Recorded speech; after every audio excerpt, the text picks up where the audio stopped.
Hello, TikTok. Hello, Twitch. Hello, YouTube. If you guys are new here, my name is Bacon Bears. You can find me on all platforms. It is Bacon Bears double Z's. I upload on YouTube once a week. I'm pretty much on TikTok daily, and I am here typically Tuesday and Fridays doing lives on YouTube, TikTok, and Twitch. But today is Thursday. My kids were sick on Tuesday, so sometimes just throws a monkey wrench in the plan. I did just upload a video recently about a snack drawer that I made for my house. My channel is perpetually at home, and that's what I do. I am perpetually at home, a stay-at-home mom with my kids, trying to get my life back in order and organized after chaos, but at the same time. So if you guys are interested in that, go subscribe. Today, we are going to be talking about the Ruby Franke journal. This will be part 2 of this video. If you haven't seen part 1, I will link it in the description box down below. Hi, Mr. Pike. If you guys hear me talking to people, it's because this video is shot live. It is not a video that is edited and put it up on to the platforms. I just talk to people as we go. If you ever want to join us, typically it is Tuesday and Friday, 12 p.m. Central Time. But sometimes I add on a Thursday here and there, but definitely Tuesday or Friday unless something comes up and my children are sick. Is that a 3D printer back here? Which one? This one or this one? Because the answer is no. I actually had a 3D printer and I could not figure it out for the life of me. So this is actually a Cricut, which is like a CNC cutter, and this back here is a Glowforge, which is a laser cutter. I will give you guys a trigger warning for today. If we are going to be talking about some heavy stuff, I do want to get through this to make sure that we finish it and finalize it. And just have a bigger conversation. My obsession, I would say, with the Ruby Franke case is not just about child abuse, but it's also about child exploitation and the damages that can be done by family vlogging. I think that situations like Ren, which we haven't even touched on, but also family vlogs like 8 Passengers and things like that can be very detrimental to a child's health and development and well-being. And then the question is really, what obligation do we have to our children to keep them off of the internet, and what obligation do platforms have to the children to keep off the internet? What am I looking to? I cut anything. I cut wood. I cut acrylic. I've done actually yesterday I just played with like shrinky dink earrings.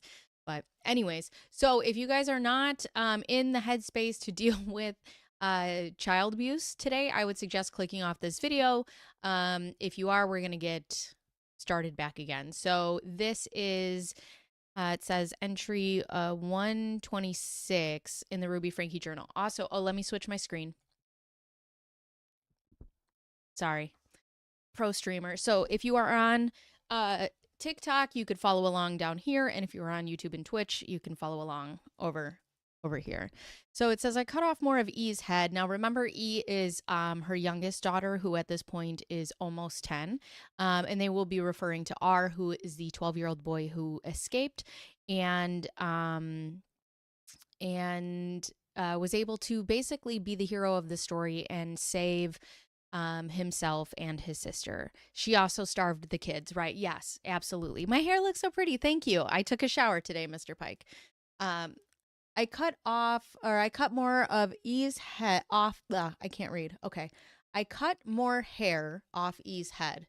We, keyword, also Jody, we doused her with the dog wash. E said she wanted to run away. Jody told her that she has no idea what is waiting for her. And what that says to me is that she doesn't care what's waiting for her. Anything is probably better than what she's getting in this household.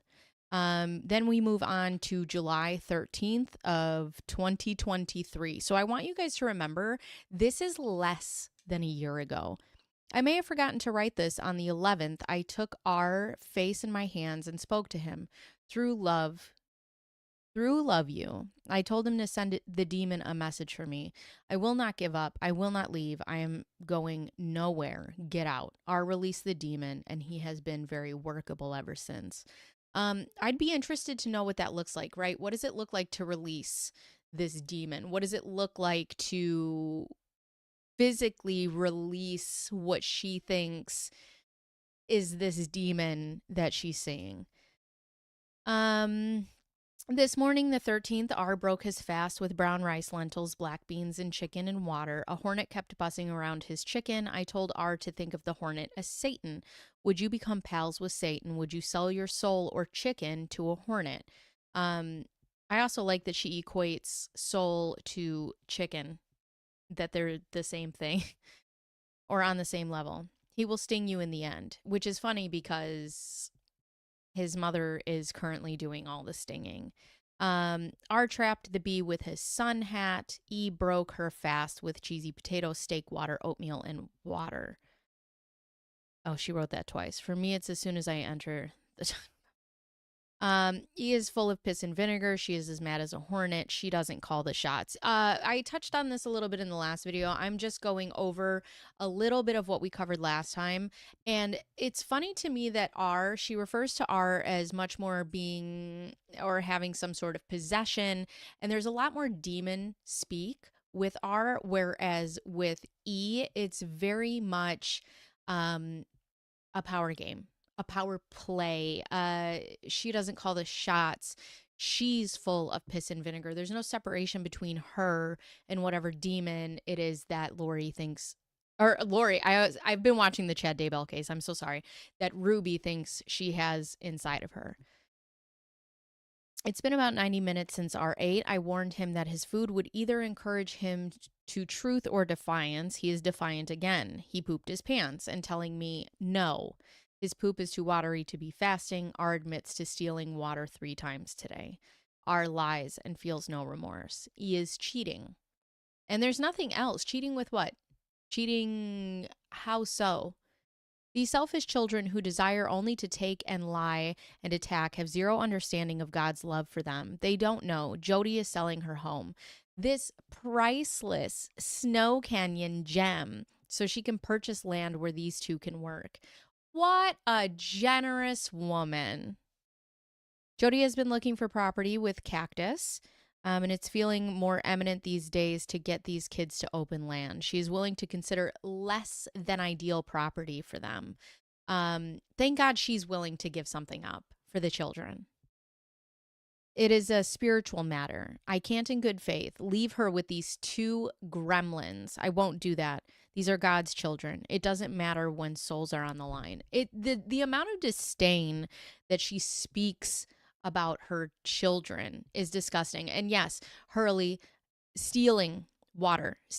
He, obviously he was being starved. He was being, he wasn't allowed to have water, so he needed to drink in order to survive. So he drank water from the hose, to which she considered stealing. Yes. Yes. 1 hour later, we moved quickly. Jody is going on a road trip to look at property. In Arizona, Ruby has some cash in the bank. If property is right, we can move on financing immediately. We decided the escalation of the kids is not manageable here, which tells me that they wanted to isolate them even further, which tells me that whatever they're going through right now in this house is only going to become even worse for these children. Now R is sitting angry and defiant. E is lying on the floor. We will bring them in and I will clean R out in the desert as he has pooped himself. He will then stand on the patio, shaded. Now I'll see him from the kitchen. I will bring him into the cool house. She can lie in the pantry. They will think they won and think they got what they wanted. They will then pop. We will drop them like hot potatoes out in the desert, their new home. You're going to get exactly what you asked for, which is what? What did they ask for? Punishment? Torture? Because that's what they're getting. Oppositional forces required for growth, development, maturity. E and R have never experienced oppositional force. They are weak and they are very weak-minded.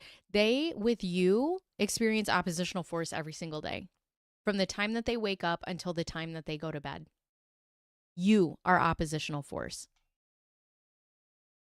Sending an evil away in a long-time possessed person is not a one-and-done deal usually. These wicked spirits and E and R have been pals for long before this life. How E and R got to come and get a body can only be explained in the advocating to be their mother.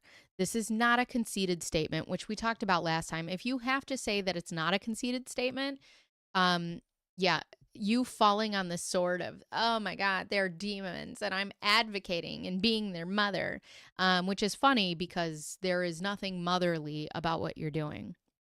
God knew I would take my responsibility to mother seriously. Jody team to help. These two souls are very weak of mind. They are fools. Truly, E said, she would choose the devil over God. What arrogant spew. God is patient not to split her with a bolt of lightning. You do not tempt a God who controls your very breath. The disdain and hatred they have for God is beyond my ability to describe.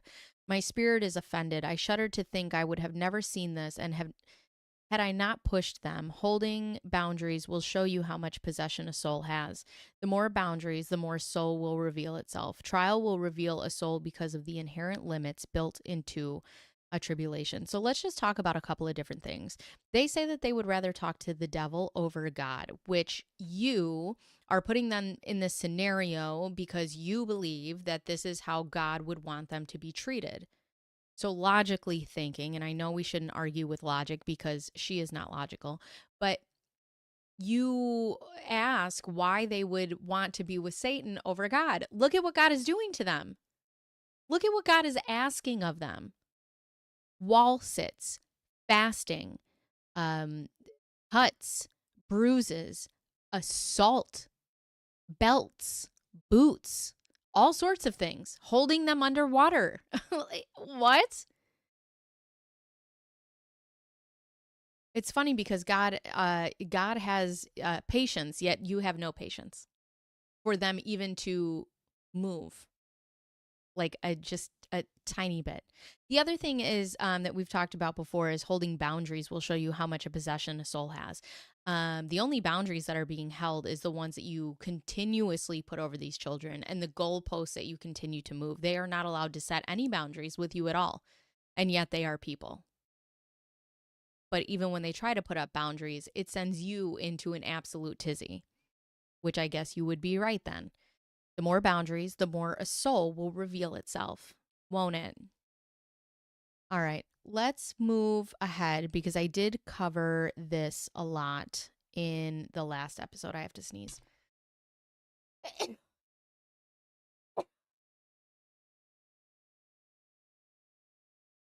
Oh, excuse me. I wore perfume today to my disdain. I just wanted to smell nice, okay? Okay, so we bless you times two. Thank you. All right. I accidentally closed the window. I had it set up and then I accidentally closed it. So here's where he escapes, which we already covered. And okay, this is where she talks about, let's see, the devil are in society.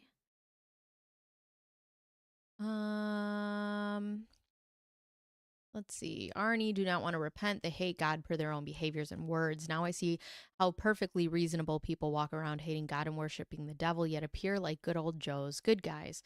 There is a soul-killing infection in my children, and my hand is forced to not remove the infection. What?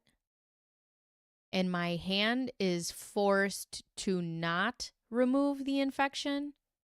Agency does not allow me to rid the infection. R&E like the infection. It's so sick. I do not understand that. Wouldn't your hand be forced to remove the infection? Hmm. Just over 2 hours, just over 12 hours after finding our teaching class and leaving, Jody sends me a text. I found the land. The devil does not want us to take R&E out of society. He did not want Jody finding this property. He wanted Jody and I down at the police station, 818, not discovering the place to bring intervention to his entanglement of my children. Oh, how the good Lord is to those who risk everything and follow him and bring others to him. The hosts of heaven are on our side. My children will never know the sacrifices and lives put on the line to offer a chance for their salvation. R can only think that he likes the taste of milk and reading again. The fact that she talks about this just being such a mind game is insane. It's insane. She talks about it. I can only allow him to think that he likes milk and reading again. I can only let him think that he has those things. This is July 16th of 2023. Last night I tied myself to R, full night of sleep, 10 p.m. to 7 a.m. No interruptions. R showers while I watch. I shower while R is in the closet. Gross. I can see the closet door as I shower. R eats chicken, rice, beans, lentils with cheese on a corn tortilla. 3 sets of 10 push ups. Reads Theophrastus. Jody is on her way home. E spent the ride lying down with the face to the back of the seat. She doesn't know where they went or why. Okay. Um, we got to that last time. Change the environment of the kids slowly and more unreasonably or comfortably. We would have allowed the dumb hypnosis and sleep stay over the child. We need to wake the child up to the state of reality. Show them where they really are, the pit of hell. The hope was that they would choose to go to God for forgiveness, to admit their awful state. Instead, they wanted to lie to themselves. That way, what they did wasn't that bad. They wanted to lie to themselves. That way, it's written twice. That way, they that they were the victims. They, me, and Jody are the persecutors. That burning in hell isn't real. That God is that mad. That God doesn't even exist. They deny the power of God. That was hard to read. I told R today that he is sedating his choices to do wickedly.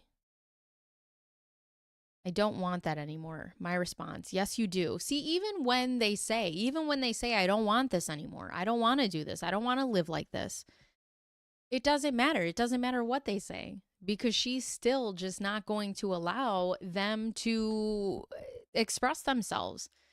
If they lie, they're lying. And if they tell the truth, they're lying. So who cares? Who cares?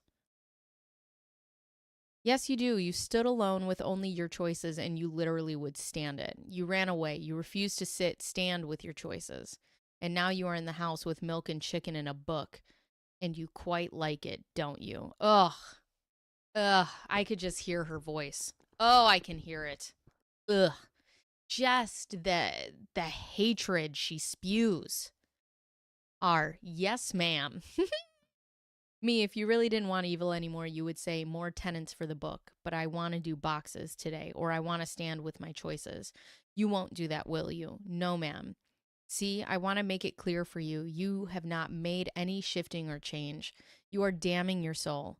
R goes back to writing. Yes, ma'am. Weak-minded, undisciplined brat. Which is funny because you're supposed to be doing the disciplining, right? He is going to be 12, and yet you call him a weak-minded, undisciplined brat, which is so just and guys, I want you to remember this is what she wrote and was not redacted. This is only what we are allowed to see. There is a ton in here that has been blacked out. There is a ton in here that is not the public hasn't seen. I know that her sister said we only know just a little bit of it. Note to myself, I never clearly saw the devil and wickedness until recently because I didn't see evil clearly. I didn't combat him. I paddled evil wickedness. My love for God was sincere, but not enough. I was deceived. Wednesday. Speaking of deceived, she writes all of this. She believes all of this wholeheartedly. She talks about how she needs to take just the punishment or she needs to take the wickedness and the demons that possess her children out of them. And then she, after a month of being in prison, she stands in the court. That's the difference between Ruby Franke and Lori Vallow. I have to say, you know what? Death penalty for both of them. However, Lori Vallow, okay, if you don't know that story, it's a long one. Lori Vallow and Chad Daybell believed that their children and exes were of dark spirits and they killed everybody, okay, allegedly, for all intents and purposes. Lori has been sentenced and charged. Chad has not yet. I've been watching his trial every single day, and it's a doozy. But at least Lori stands still in her conviction of like why she did this, and she believes it. And I don't know how I feel about the term brainwashing, right? But the way that it seemed to me was that Lori believed that she was truly doing the right thing, which makes her an even more dangerous person, I believe, than somebody who doesn't believe that. Not that they're not equally terrifying and horrifying, but hear me out. If somebody truly believes that that is the right way, I don't believe that they could ever be rehabilitated and put back out into society, because this is a belief system, right? And this wasn't something where she got up in court and she was like, "Oh, just kidding. Sorry for everything that I did. I had been deceived by somebody else, and just joshing." Whereas Ruby believed this so that she could beat these demons out of her children, and then was in prison for a month and got up and was like, "Oh my God, I have seen the error of my ways. How did I do this whole time?" Um, I think I think Ruby is then these are all my opinions. I think Ruby is a narcissist. I think she's a control freak. I think she's a bitch. And I think she enjoyed controlling and punishing her children. I think that's really what it's about. And I also think that she like reveled or relished in their punishments with the way that she writes in her own journal that we're reading, which is crazy. Oh, Wednesday is blacked out. All right. Sunday, to begin a separation from evil toward God, all the darkness needs to be exposed to light. And once the lies and sin is revealed, the body must engage in good work. And all the good works need to be painful. I don't understand, right? Like you're a true believer of God, right? And God is supposed to be uh compassionate and understanding and patient and all of these things. And all good works need to be painful. So you're telling me that there's no other way to find yourself besides painful works. Well, when you put it that way, what painful work has Ruby done? What has she done to find her way to God or to Jesus or to all these things, right? If all good works must be painful, um, the otherwise the service becomes another feel good distraction, right? What has she done that has been painful, right? Has she done wall sits? Has she been held underwater? Has she been beaten into salvation? A day of fasting and prayer for me after learning my children have been spawns of Satan. Which I love that she writes that, because then that would literally make you Satan. So, I mean, at least she's self aware. R has been out of control. Pee, poop, lie, steal, run away. E, crying, wailing. You could not know what this has been like unless you were home. None of this had to happen. None of this had to happen had you decide to be any sense of a mother at any sort of time. Just a little bit. But who am I? Jody and I took E out to the desert. She refused to stay quiet and would scream and scream. Jody found a reservation cemetery, Shivwitz Cemetery. She went out in the heat barefoot.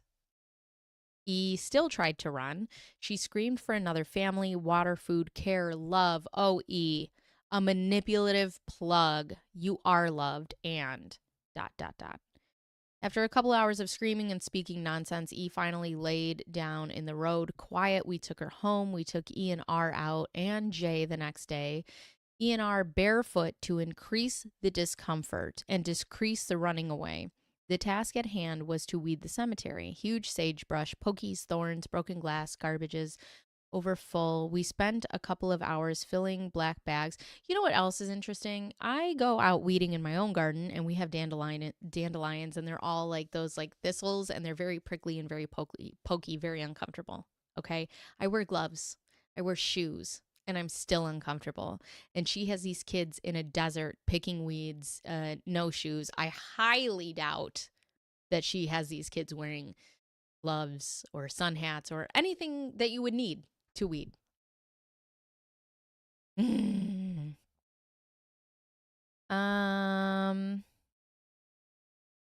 We spent a couple hours filling black bags in Jody's truck bed. The kids began to mellow out a bit. R looked for shade and cheating.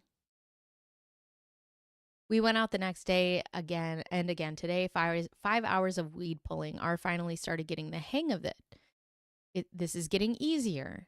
I feel like I'm getting stronger. I want to pull the weed out of my heart. Weed, I think. What am I doing with my life? I don't want to live like this anymore. All children need the experience of pulling obnoxious weeds. Sweating in the sun while working while thirsty and knowing what doing an anonymous act of service feels like. They are each begging to see how nice the cemetery looks after days of their hard work. I can't imagine, as a mother who loves my children, hearing either one of them say at any point in time, let alone at the ages of 10 and 12, I don't want to live like this anymore. What that does as a mother reading this about somebody else's child is awful. I can't think of what that would make me feel if I heard that from my own child. How do you hear your child say, I don't want to live like this anymore? And that doesn't just punch you in the gut. Yesterday, R was devious and put his head in the toilet. He said he was hot and wanted to cool off. Jody and I reflected on how disgusting and deviant he is. How disgusting he is, yet you douse him in mop water and dog wash. Okay. He's the problem.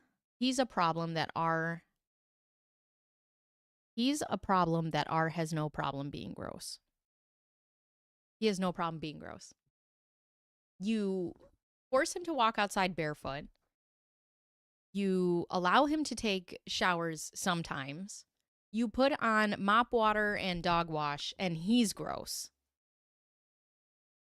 Tuesday, 7 to 8:30 a.m. women's group. 8:30 a.m. Ruby takes E and R and J to Shivwood Cemetery. Each child is given a bag to pick up broken glass and weeds. We work for about 15 minutes in a red vehicle with a woman, in parentheses, Indian, shows up. She sits and watches us from about 15 minutes, taking pictures or video. I tell the kids to stay right by me and keep their faces from being pictured. We continue to pull weeds. The woman gets out of her vehicle and walks towards me. What are you doing here? You don't belong here. This isn't your land. You are trespassing. I tell her I'm weeding. She tells me, how would you feel if I came and poked around your cemetery? What are you stealing? Me, nothing. We are weeding, picking up trash. She wants to know what's in the bags. I say weeds and broken glass. You can see for yourself. She tells me to leave the bags and get off her land. It's not good enough for you that you come and take all our land and now you want more. What you have isn't good enough. You have to come and take our cemeteries too. What's wrong with you? You were not raised right. So much disrespect. I have a hard time believing this happened.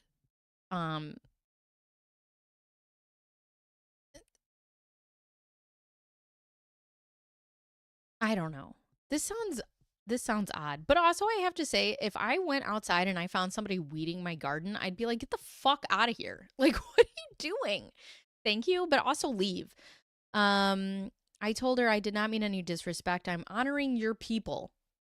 I'm offering. What? Thank you, Ruby Frankie. She would not let me get any words in. I collect my children and walk to the car. She yells at the kids that they will grow up to be just like their mother, white and full of privilege. Mind your own business. Get out. I'm filing a police report. I tell the kids to get into the car, and she wants me to wait so she can get a good photo of us and the license plate. I don't think so. We drove off as she stumbles to get her camera app up. This woman is projecting all of her anger and aggression onto me.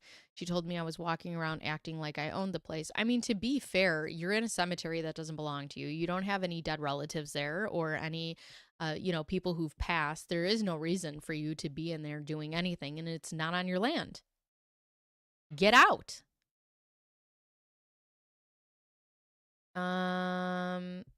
When that is what she was doing. She wasn't raised right. She was disrespectful. We leave and I talk to E&R about how this woman was attacking us with her distortion. A couple of days ago, we met a woman who thanked us for helping keep the graveyard clean. And now this woman tells us we're aggressive when really she is the aggressor. I told the kids exactly what they were doing. I'm helping them repent, and they turned me away. The kids seem a bit affected, but they are so numb. I don't know how long it will hold. R is very emotional, E not so much. She is seeing and hearing evil. I told her that she invited evil. It is her charge to now send them away. You created this, E. The good news is because you created this, you can destroy it and send them away. But even if she did, let's say that she did, and she says, I destroy evil and I send it away. Boof, banish. Would you believe her? Would you give her the opportunity to be somebody new? And the answer is no, because there is no way for these children to win, because you don't want them to, because then you wouldn't have any control. Sunday, the day after we put E in the closet and contemplate what to do. Sunday, the next day, we put E in the closet and contemplate what to do. She screams much of the day. She doesn't get water if she screams. She refuses to eat. Monday, Jody wakes up from a dream. God lets her know we have done everything we can to get E's attention. Lord, don't continue these physical interventions. They will only bring resentment. E is angry about her feet. Dress her wounds and leave her to me. You know, at least the Lord is speaking sense into these people. Don't continue these physical interventions. They will only bring resentment. He is angry about her feet. Dress her wounds and leave her to me. And that actually brings me to my next point. I had a friend reach out to me on through DM, and we were having a discussion about the cayenne pepper and the honey thing. And they had brought something to my attention, and I asked if it was okay if I shared it with you guys, and they said that it was.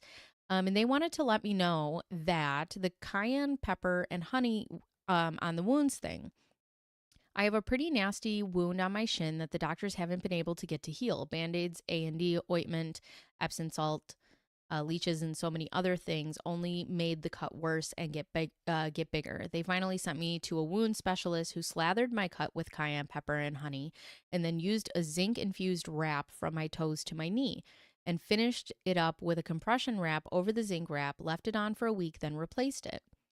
That would the wound has slowly been healing, and there hasn't been any pain. Cayenne pepper is an herb that can help with wound healing by stopping bleeding, reducing inflammation, and fighting infection. Cayenne pepper contains capsaicin, a compound that constricts blood vessels and returns blood pressure to normal. Cayenne pepper also has antifungal and antibacterial properties that can disinfect wounds. Cayenne pepper can be applied to wounds topically or taken orally.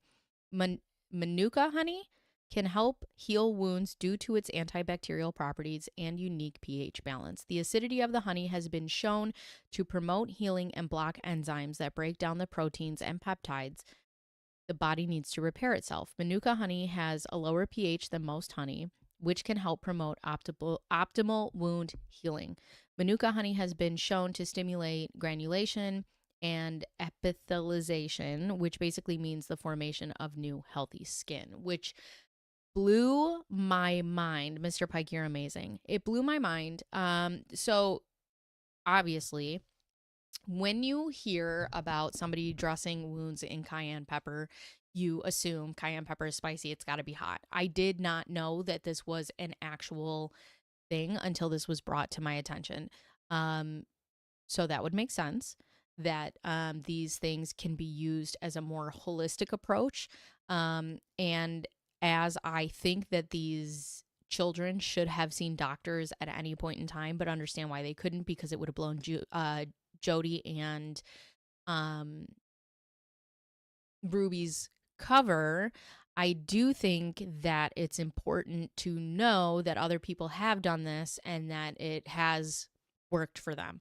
And not to demonize things that may work for other people. I think that honey comes from New Zealand. Interesting. So I did just want to touch on that because that is something that I harped on because I had no real education about it. And I, would assume that cayenne pepper would burn in a wound. And then I was told differently. So I just wanted to address that. And that is something that, somebody had reached out to me and told me. And, it was just a very interesting turn of events. So I like to, if I am corrected, will stand corrected, and will be corrected. I don't know how else to say. I don't know how else to say that. The intervention gives opportunity for E to soften and see that we aren't hurting her. Jody cleansed her heels. The hydrogen peroxide didn't sting. E is numb to it. The spirit was very strong as Jay and I witnessed Jody cleaning what didn't deserve to be cleaned. Deserve. I love that Bacon listens to every side. Thank you. Thank you. Listen, one thing that I've learned a very long time ago, Mr. Pike, is I do not have to be the smartest one in the room. Okay. That is fine for me. I'm very willing to learn new things.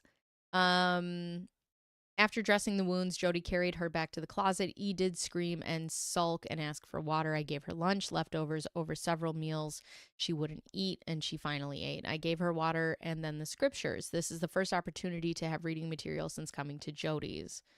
Me, when you see God, he will judge you out of these books. Hi, Legion.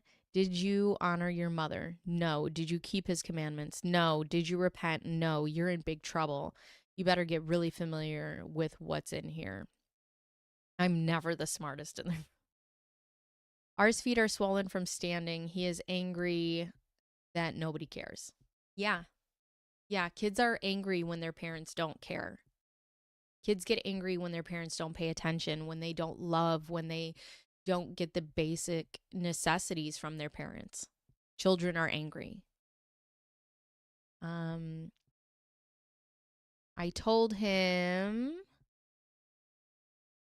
he is acting like a man having a heart attack and gets his feelings hurt because nobody cares about the sliver in his finger.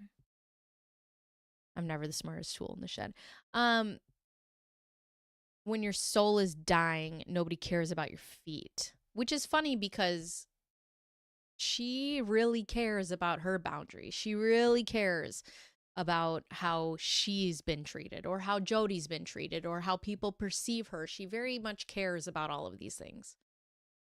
Today, Jay and Jody went to Tucson today to look at property for 500 acres. Is that how you spell Tucson? How do you spell Tucson? Is that Tuscan? Somebody tell me how to spell Tucson. 500 acres. Tucson. E and R are both defiant and unwilling to soften. 500 acres.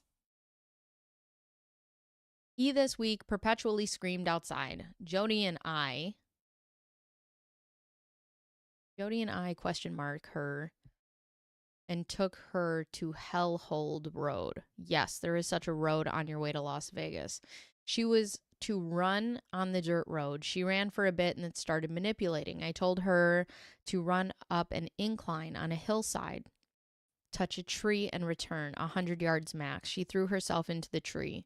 Jody pulled her out, breaking her flip-flops. That's so goddamn funny. Jody pulled her out and she broke her flip-flops. Oh my God. I wish Jody would break her face. After an hour of E jumping in bushes, we got in the truck to find a cactus. E walked right up to the cactus and threw herself into the middle of it. It was unhuman. She acted like it didn't hurt at all. She cuddled right in. I watched her press her foot against the cactus ear. I watched with my mouth open. She is so numb. After being cozy with the cactus, E got up and spoke with Jody for about 10 minutes. Jody and E walked to the truck and I rolled down the window. E said, "May I have permission to speak?" Yes. Can I have another chance at running the hill? Yes. We get in the truck and drive to the hill. E gets out and comes back to my window. Mother, what would you like me to do? I instructed her to run to the dead tree and then come back. Hello, Lucifer. Hello, Ruby. How are you? Hi, welcome in. He replied, I would rather jump into a cactus. What evil, what deception. This girl would choose to be shot and die than to humble and do what she is told. There is no pain point where she will turn. Ain't no way the pun. Hi, Lucifer. How are you? What's this, by the way? We are reading Ruby Franke's journal today. So Ruby Franke was the mother from 8 Passengers, which was a family vlogging channel, and she got busted with a coworker and what I think is also a secret lover of hers for abusing her children. She will spend a long time, hopefully the longest time, in prison. And her journal entries were released, so that's what we're reading now. Wednesday, Jody and question mark are still away. E is distracted by being in the house getting socks, being held and carried and out of the elements. She reads her Bible. She ate her beans, rice, and chicken. She is quiet. R sat outside yesterday and didn't manipulate. Okay, so I guess Wednesday was a good day. Nah, I liked it. It was funny. I asked R why he didn't manipulate yesterday. He said because he wanted to change. I said, no, that's not true. Then don't ask him. You know what? I grew up in a house like this, and this just irritates the shit out of me. Don't ask a child a question if you already have the answer for it. Why? You asked him, and you already know the answer. The answer to you is that is not true. So why even ask him? To set him up for failure? That's it's so gross. You didn't manipulate because you weren't uncomfortable. You weren't taught. Ugh. Sunday, R's rage comes out as he can't have what he wants, which is to serve the devil, aka have no responsibility and have me, mom, love on him, cuddle him. He wants both. Feed me, hug me, be tender with me. Do anything that a mother should do. Any one of those things that a mother should do. Shower me in praise and affection and let me lie to you and abuse you. Today he rages for hours. F you. At least 50 times. I'm not going to lie anymore. I'm never going to change. Take me to jail where I belong. Oh my God. Unbelievable. Contractor will come and start fixing the basement so Jody can sell her home. This is great news. Only R is yelling obscenities. Jody asked E and R, what are you going to say when you see God? F you? R answered, sure. I love R. Contractor canceled. This gave us a full day for R. At the end of the day, he was docile, compliant. E cried today. Compliant. R is very defiant. I found his fingers poopy. He keeps pooping and peeing his pants. Within 5 minutes of him going to the bathroom, he went in his pants and tried hiding it from me. Later, the spirit told me to ask him some questions. I asked him from an assumption position. There's a blank section. Hi, Kragan. How are you? Wednesday, mom to R. Keep saying you are unwilling to do uncomfortable things, but I watch you continuously do uncomfortable things the devil tells you to do. You would rather be uncomfortable than to be obedient. This isn't really about being uncomfortable. This is about adamantly refusing obedience. You would rather be uncomfortable than obedient. Is that true? Yes, ma'am. Mom to R. When did you sell your soul to the devil? R says age 2 or 3. Oh, mom. Did he come to you or you to him? R says he came to me. Mom, and what is he giving you in exchange for your soul? Money, fame, strength, a person? R said nothing. I tell R he can keep his soul. He can work for me. I told him, why does he want to be obedient to a devil that offers him nothing in exchange for everything? Bye, Lucifer. Thanks for stopping in. R becomes aggressive and destructive. He started banging and hitting doors. I went in and kicked him. Knock this off. R continued to be destructive and violent. I put on a pair of boots. I went in and kicked him again. You want me to stop? What are you getting from Satan? When he tells you to kick the door, huh? Nothing but more pain. You want me to help you? Yes? No. You want me to feed you? R says yes. Ruby, no. You want me to shower and provide for you? R says yes. Ruby, no. You want to serve the devil and fight me and destroy all that I provide and then expect me to give in to you? Go ask the devil to help you. Go ask the devil to feed you. He is asking the devil to feed him and to help him, and you're actively denying him. I left. R was quiet, contained in the closet. I did leave him yelling. I got that you're rageful. I got that you're angry. You should be. But you've got to aim that anger in the correct direction. You keep aiming it at me. I'm trying to help you get your life back. Get angry and denounce Satan. When I left, R was quiet for a bit, then started calling Satan a big lying piece of baloney. He continued raging and yelling and crying. The amount of mental warfare that you hear her describe it's insane. Like, these children are acting out and crying and screaming because mentally and physically they're exhausted. And I mean, it's a last ditch effort to try to just get anything.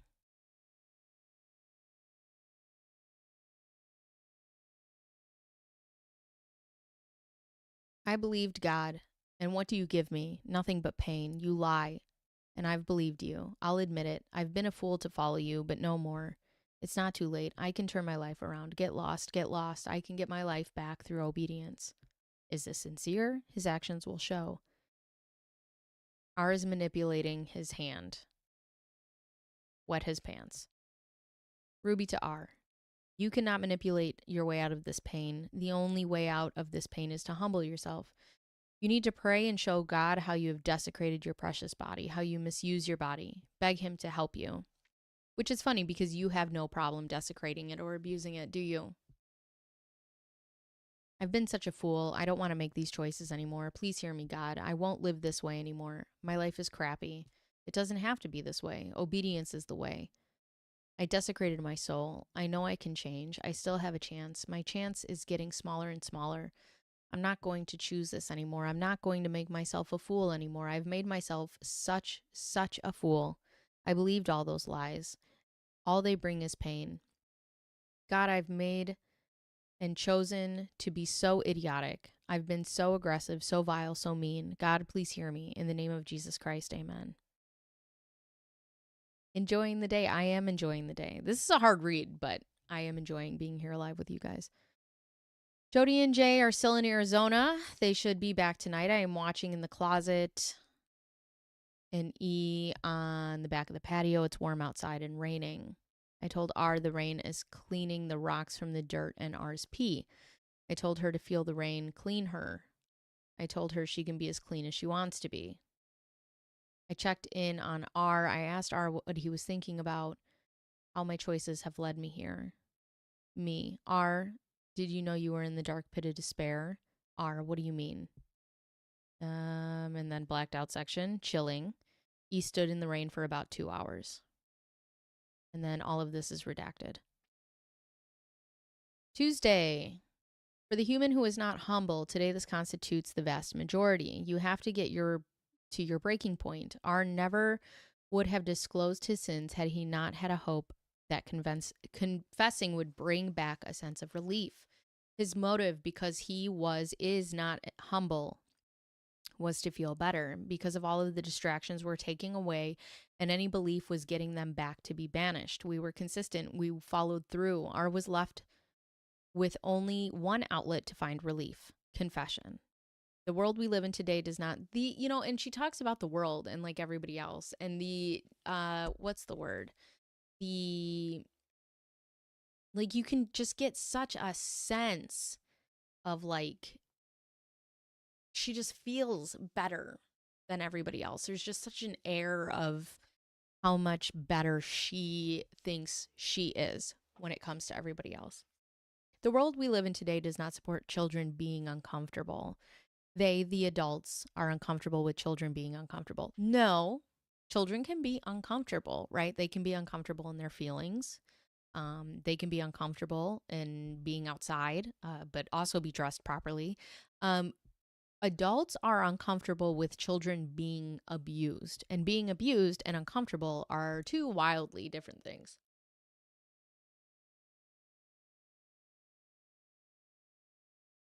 And so children are comforted, entertained, distracted from the need to confess and change. Stripping down a child's world to the basic beans and rice and hard work is considered abuse.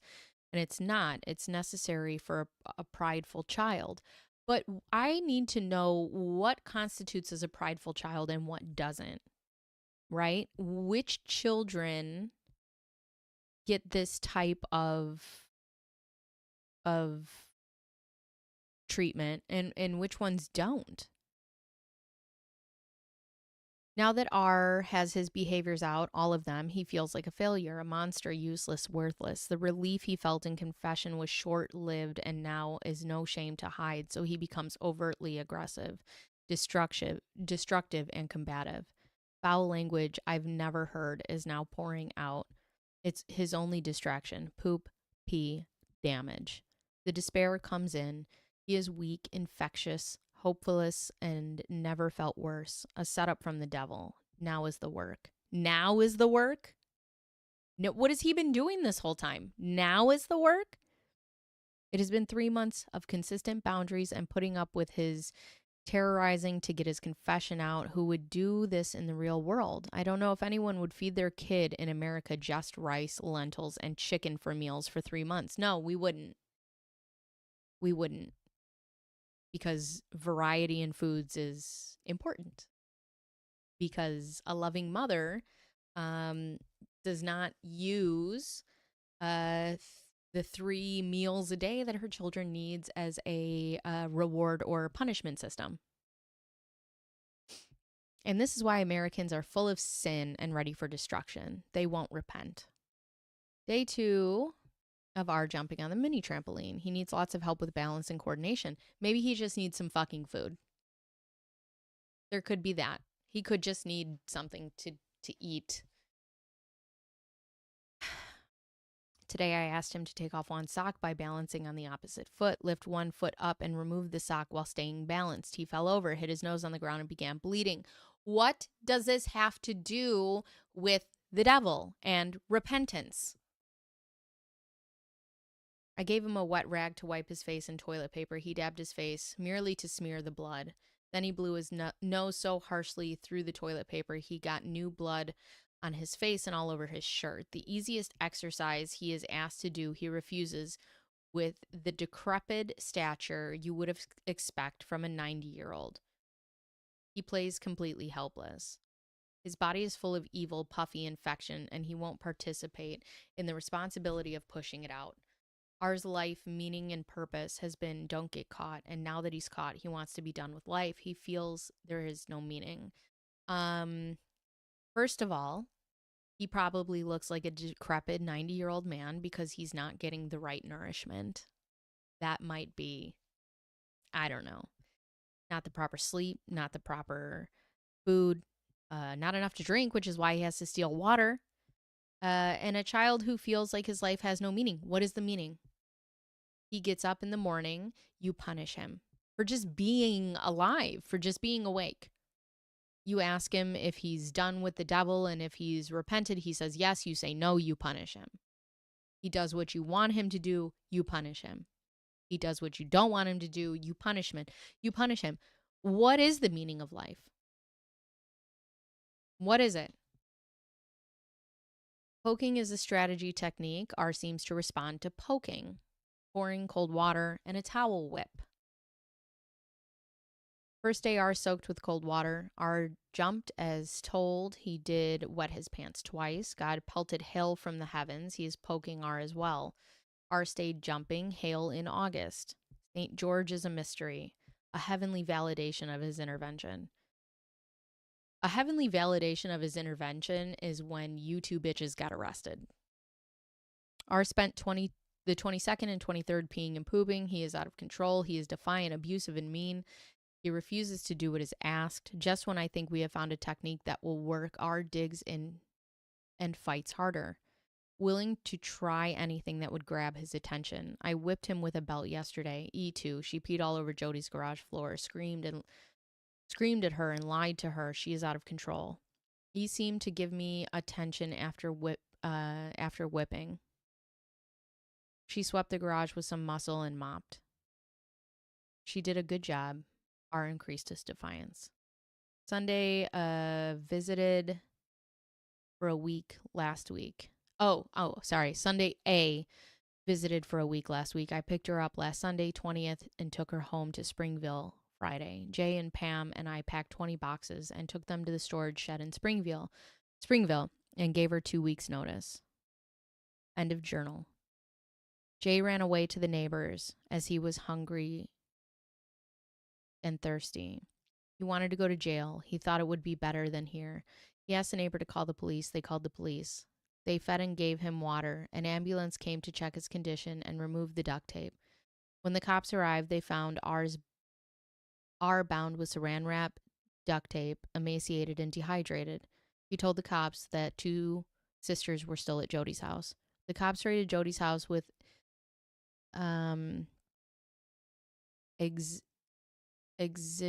exegesis circumstance due to the danger the other children were in. R had not seen his sisters for a month. E was found in the bathroom on the floor, unable to speak for hours. E was offered food, but was hesitant to eat as she thought she might be punished. She didn't want the medical personnel to check her, as Jody told her, the vaccine will kill you. Ruby Franke and Jody Hildebrandt pled guilty to 4 counts of child abuse and received 4 consecutive 1 to 15-year sentences. They pled guilty to protect the children from having to relive the torture they went through. And that is where we are today. And that is the journals. Good God. So,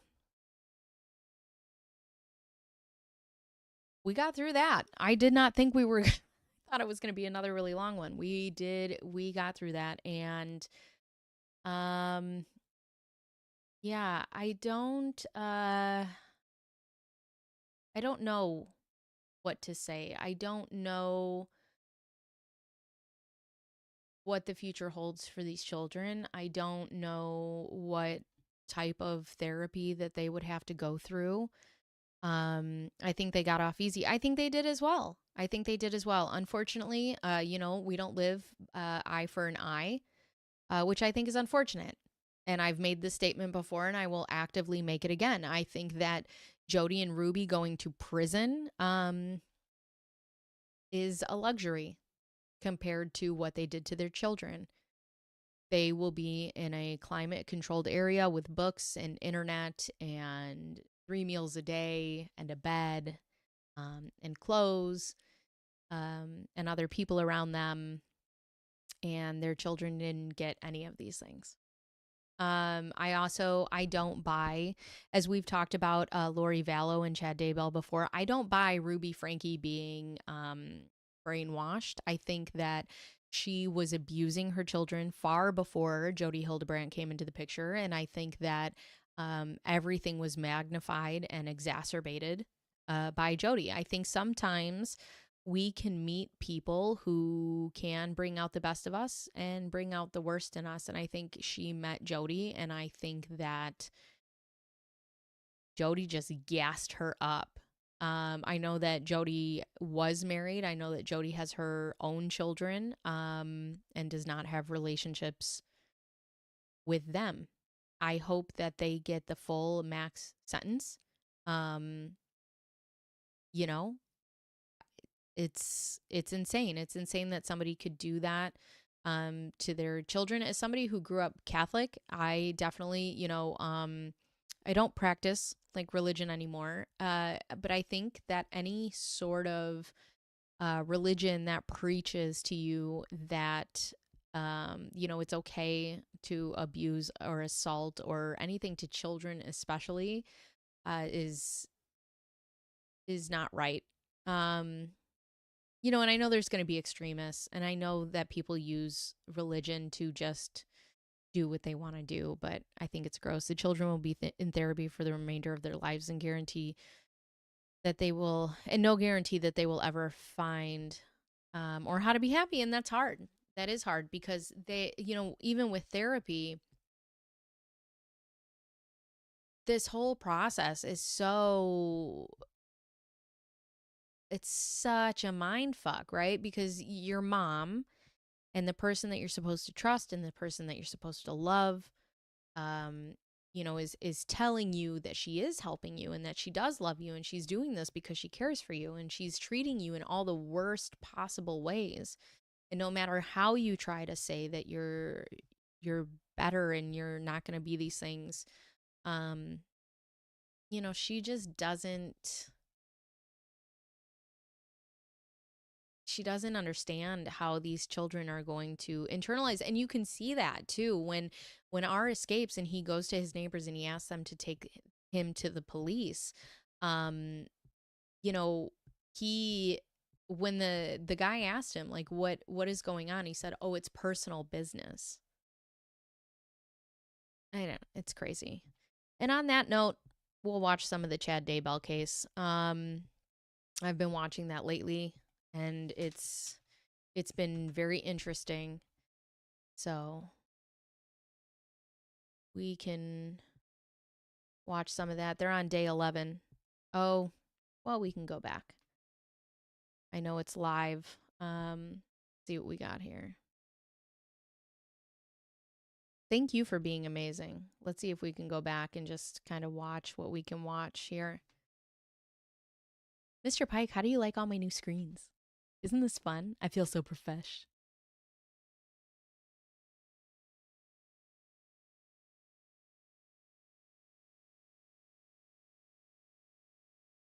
All right, so now we're just gonna go ahead and watch the Chad Daybell case for the remainder of Roast Drummer. For the remainder of what's going on here. Let's see where we can get to. All right, here we go. We'll also play it back a little faster.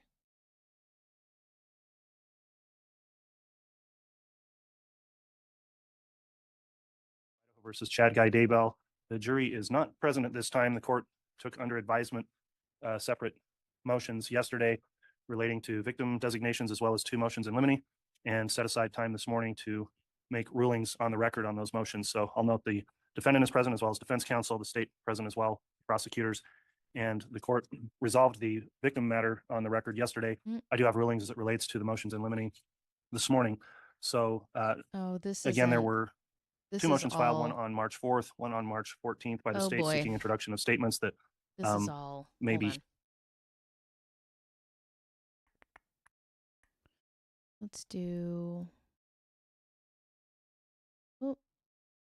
If you're over 50, you don't want to use traditional makeup. As we age, our skin tends to lose. Videos. Lives. There we go. All right. Day 10, day 9, day 8. Let's watch. Check this out. I'm going to show you how I afforded this car. Okay, you ready? All right, $118 for car insurance. That's how much I was paying, okay? I picked up the car a few months ago and watch this. Ready? $97 premium, $20 were my fees, $118. Now, I covered up my private information, guys. $39. Why is this happening? There we go.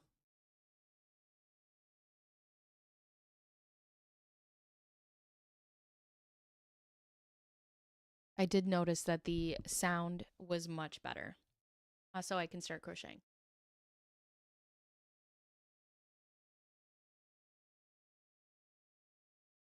Let's go.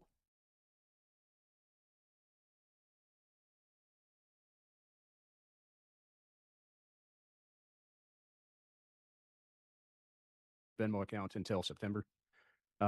Here, there's a courtroom conduct order in effect that will be enforced. So please make sure any devices or anything that would be disturbing to the court or the jurors not take place. And with that in mind, I think, Mr. Wood, if you'd like to continue with direct examination, you can go ahead and do that. Thank you.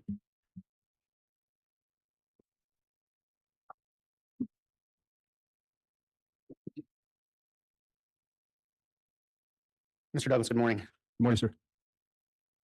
When we finished off yesterday, we'd gone over multiple financial timelines, correct? Correct. Correct.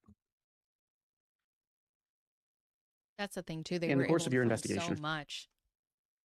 well, yesterday you spoke multiple times about Venmo. Yes. In the course of your investigation, did you investigate further into Venmo activity for Tylee Ryan? I did. And did you do so in view of the other facts of this case as well? Yes, I did. What records did you review in your investigation regarding Venmo activity? So the original review was of the Venmo in of itself. Tylee had a Venmo account and Lori had two.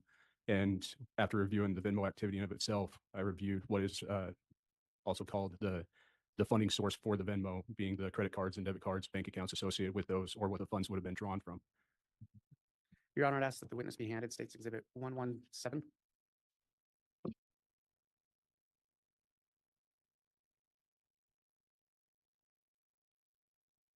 Thank you.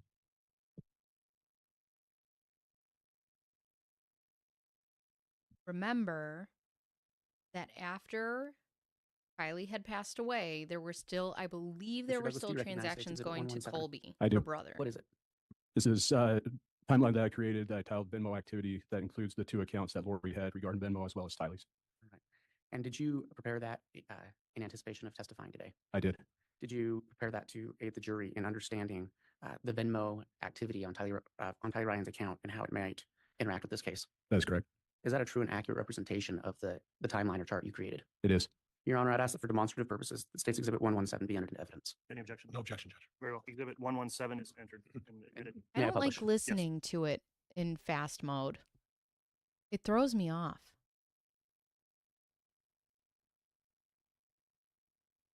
Also, I can hear my heart beating through. Ugh. Mr. Douglas, this chart doesn't all fit at once, so I'm going to start. over Sorry about here. that. Can you, you talked about the documents you looked at to prepare this. Can you just explain for the jury in a little more detail how you put this together? So starting in January of 2019, now you can see the three accounts. I labeled the funding sources that were associated with these accounts. As I stated yesterday, Lori had a few JP Morgan Chase accounts, but Tylee's JP Morgan Chase account was the only funding source associated with her Venmo account until September. And this also, the activity, the Venmo also provides who the funds are going to, and as associated would have been how that individual labeled themselves in Venmo. All right. So can you tell us? Which who- I do who have to was say that Tylee is the Venmoing one these? thing that I like hate about So, if you Venmo could- is the fact that and I've made all my stuff, I've made all my stuff private, but I hate that you have to label stuff and be like, oh, why did I give you money? It's none of anybody's business why I gave somebody money. Fun, my 10-year-old is asking for a new blanket. Oh, thank you. Yeah, I'm thinking about either just making blankets and putting them up on my Etsy, or also my girlfriend, this is really cute. So my girlfriend has another friend who does a nonprofit that you can donate blankets and they give them to babies at hospitals so that all of the babies can leave with blankets. And I love crocheting, and I'm like, that would be so cute. I think we should do that. And I mean, I like crocheting on stream too, so I think that's fun. Slide it up a little bit, please. So as you can see, as I labeled from January 7th to August 7th, Tylee's account was associated with her JP Morgan account ending 3918. You should set up an Etsy. Her primary Venmo activity was to Colby Ryan, who was her older brother, Right. as well as Kelsey Benson, who is Colby's significant other. So- Also a friend of hers. Colby Ryan is Tylee's brother, and he came on and testified, and he said that they were a young family, that Lori and Tylee were helping with some of their stuff and sending them money, and that, you know, they needed some help, and a lot of the money went to Colby, you know, to just kind of help and get his family. He had kids, you know, he's trying to start a family. Never type the name Cuba in Venmo. Note, I saw that some people get theirs flagged. Really interesting. Two of her friends, this Jillian Kennedy and a McKenna Webb, to which there was only one transaction each. I'm going to point. There was only one transaction? So these payments, is that the number of payments being made? That is correct. Throughout that time frame, that is the amount of payments associated with that account. So how much did she send in that time frame to Colby Ryan? Tylee?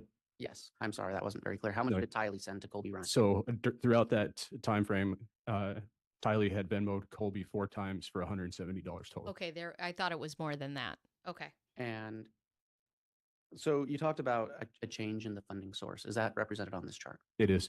Where is that? If you'll slide it over slightly. And the jury will be able to associate this chart with the chart that we referenced yesterday, Tylee's bank account records, the orange being associated with the orange on that account or that chart, as well as the red being associated with the red on that chart as well. And the funding source, I tried to get as close to even as possible, being changed per Venmo September 10th of 2019. And was there still Venmo activity after that? There was. And you have on here the move to Rexburg around September 1st. Yes, And then that you have it labeled Tylee is killed on September 9th. correct. Was there still Venmo activity after that? There was. What Venmo activity took Mhm. place after that? So the Venmo activity there in the bottom right, starting September 10th, going through December 18th to Colby Ryan. And do you have an amount that was sent to Colby Ryan? There were 29 payments throughout that time period totaling $5,940. And you said that Colby is Tylee's brother. Older brother, So Lori Vallow was his mother. correct. Now Tylee's gone. Where's that Venmo money going?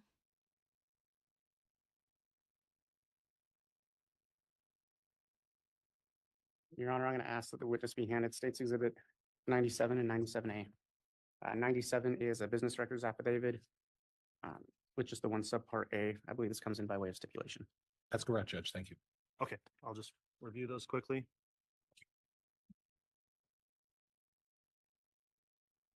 Exhibit 97 and Exhibit 97A are both admitted. Thank you.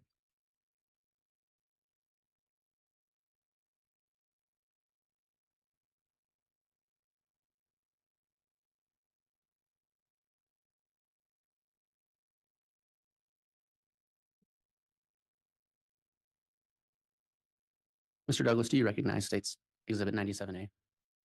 I do. What is it? These are records provided from Etsy. Okay. Etsy. And what do they show?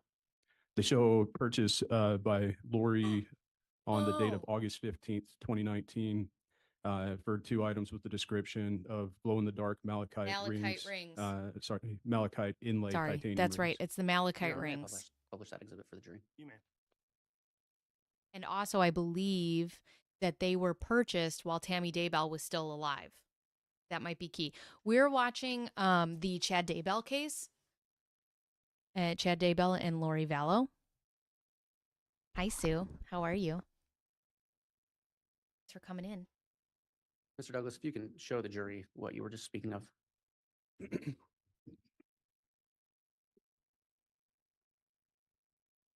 So the information being provided by Etsy here and the order date or the day of purchase being August 15th for the total Cute. value of the $259 shipped to Miss Lori Vallow, and the description being down here in this area. And this is their wedding rings. Was there an email associated way, with they're Lori still Vallow on married. that document? Yes, there is. What is it?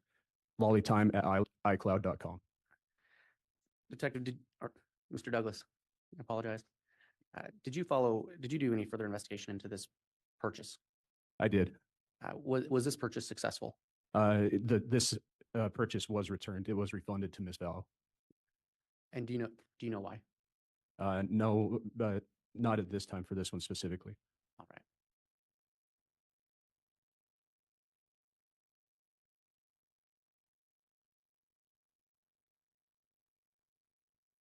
Now, Your Honor, the can state has Lori, no further questions at this can time. they call All right, cross-examination, Lori? Mr. Pryor. in this case? Oh, I didn't realize my sound was so quiet. I'm sorry, guys.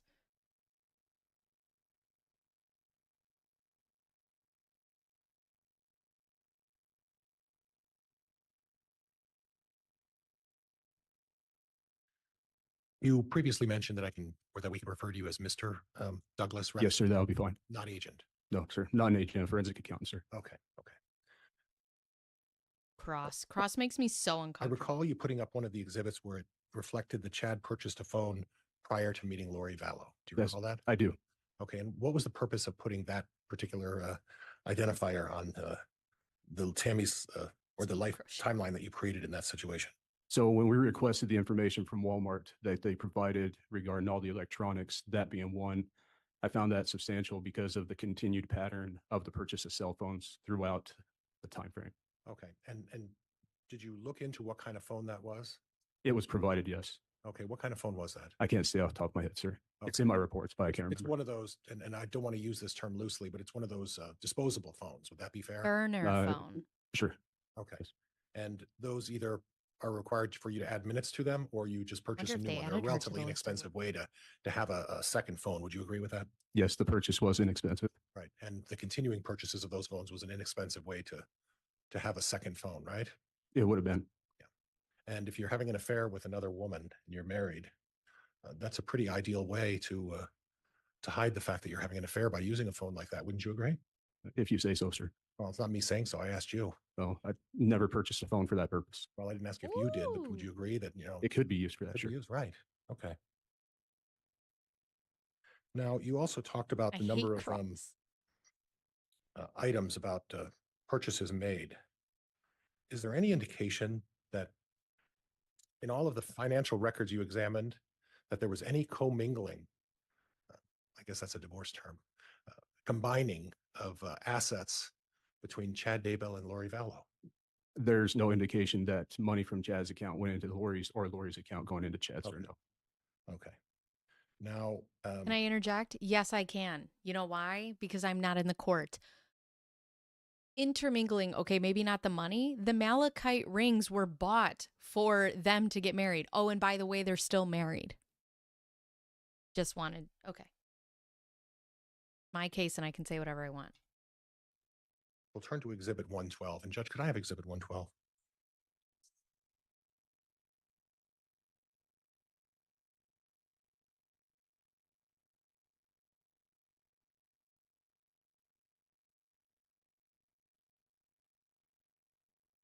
Peaches and cream. I have a copy, Judge, if you would prefer to. We've got the exhibit here. Okay, We'll thank have, Mr. Pryor will have the court's exhibit. If you'd like the witness to review that, you can have it taken to him as well. Do you have a recollection of 112, or would it help for you to just? If you pull it up, sir, I'll know which one it is. If I could use the projector, Judge. It's your party, my dear. It is my party. Yeah, it's been admitted, so the projector can be turned on. Judge Bacon. Skill level here is at best. That is Judge Bacon. Okay, so we start this with 4/3 of 2018. To your knowledge, Chad Daybell wasn't in the picture at that point, right? No, sir. And there's no indication that Chad Daybell knew Lori Vallow? Sir?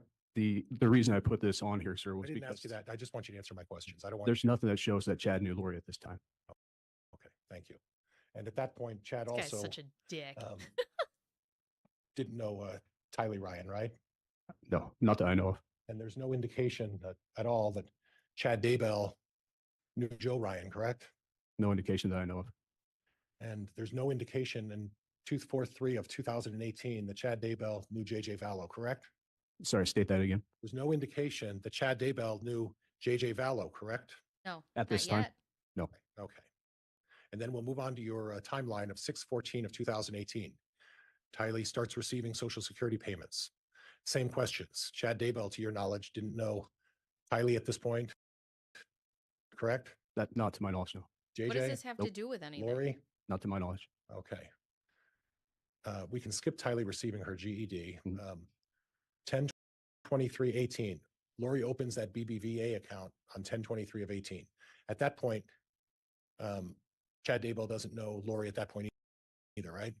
No, as indicated below, it would have been 3 days prior to that. 3 days What? prior? This account would have been opened on 10/23. Chad and Lori met on 10/26. Right. So 3 days I prior. see what you're saying. I'm sorry. I wasn't Okay. tracking. Sir, That's okay. That was my bad. that'll be fine. Thank you. Right, Pryor? Get your facts right. So then we go to 10/26/18. And there's an indication that Lori Vallow came into a life insurance policy as the result of the death. Hi, Riverman. Joseph How are Ryan. you?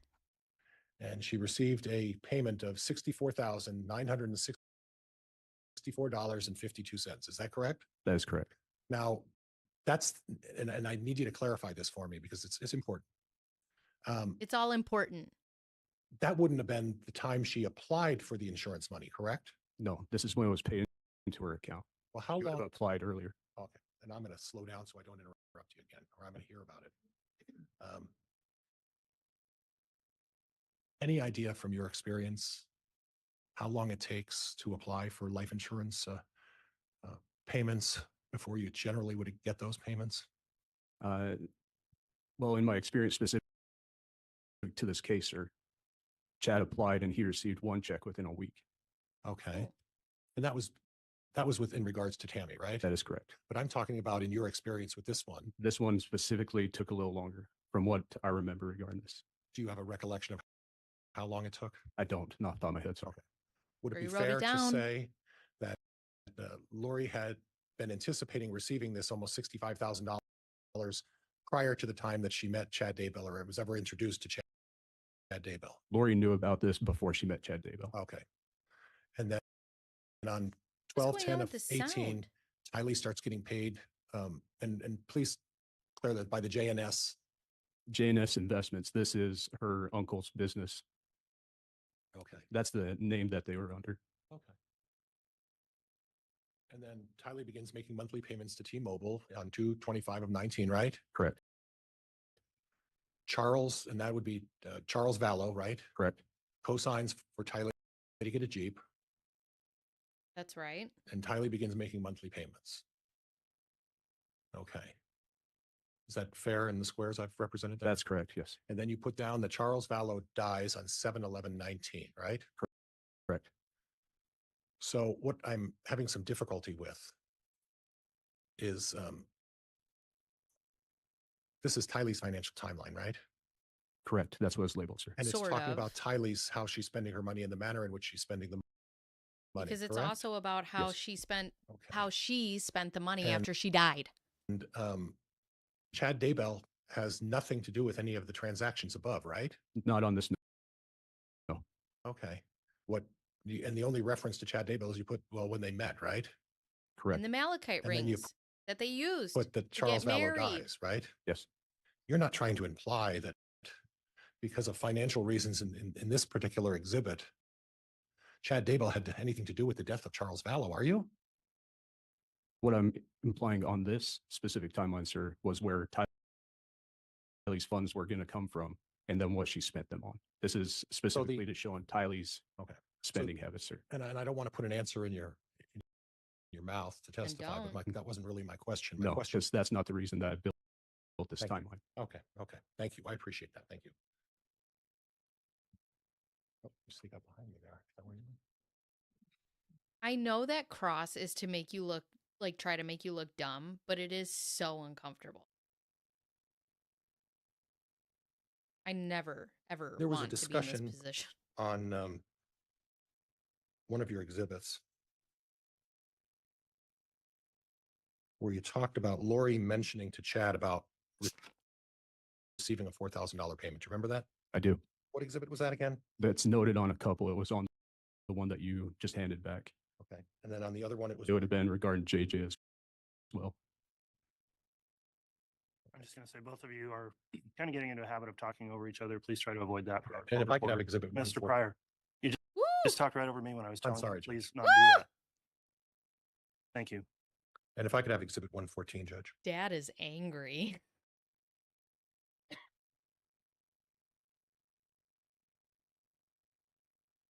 I am uncomfortable. I don't like it.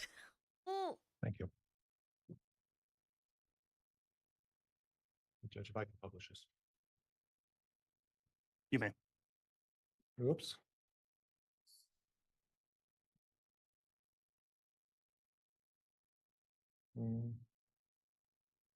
Exercise here. Okay.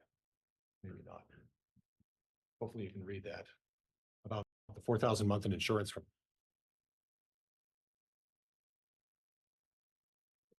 4,000 a month in what?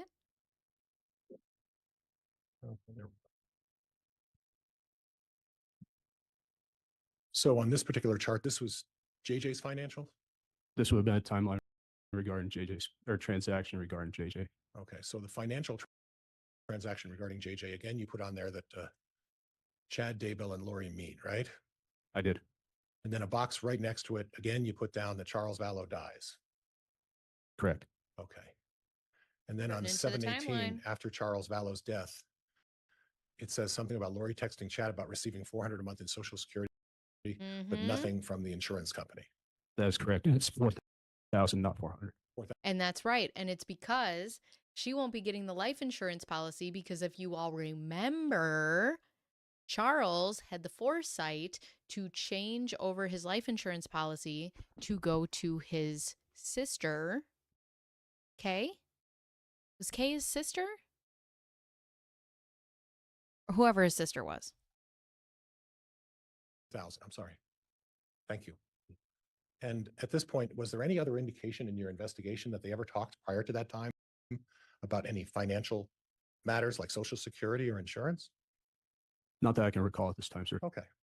And this text was in the Okay. form of So condescending. expressing her displeasure about the fact that this is what she discovered after Charles's death, right? It could be said that way, sir. Okay. Hmm. And then we go on to, well, before I go there. Well, hold on a second. Are we going to talk about what Charles said? So, Lori Vallow texts Charles and says, I think he might have changed the insurance. And I'm sorry, what was the reply from Charles Daybell? Or I'm sorry, Chad Daybell. Charles Vallow is a good guy. Chad Daybell's a bad guy. What was the response from Chad? Oh, that's right. I wonder if he's going to change his mind after he has 2 bullets in his chest. Number 1. Number 2, I believe Alex Cox shot Charles Vallow, okay, because he said it was self-defense, but it is proven that Chad has called Charles a dark spirit or whatever. So, is he responsible for the murder of Charles Vallow? No. But could he be connected to all these things? And could the motive be money? And could the motive be insurance? Absolutely. There was nothing to indicate that Chad Daybell had any financial interest in that Social Security or insurance at that point on 7/18 of 2019, correct? I don't know of a response regarding that. Okay. You didn't find anything that showed that Chad had any financial link to any of those accounts, right? Not yet. Correct. Okay. Hi, Okay. Vicky. And then Lori posts a dog for sale on 8/9 of 19. No, no, no, no, no, Right. no, no, no, no, no, no, no, no. Again, Lori doesn't just post a dog for sale. Lori posts JJ, who's a 7-year-old boy with autism. Lori posts, hi, Micah. Lori posts JJ's service dog for sale. Yuck. Yes.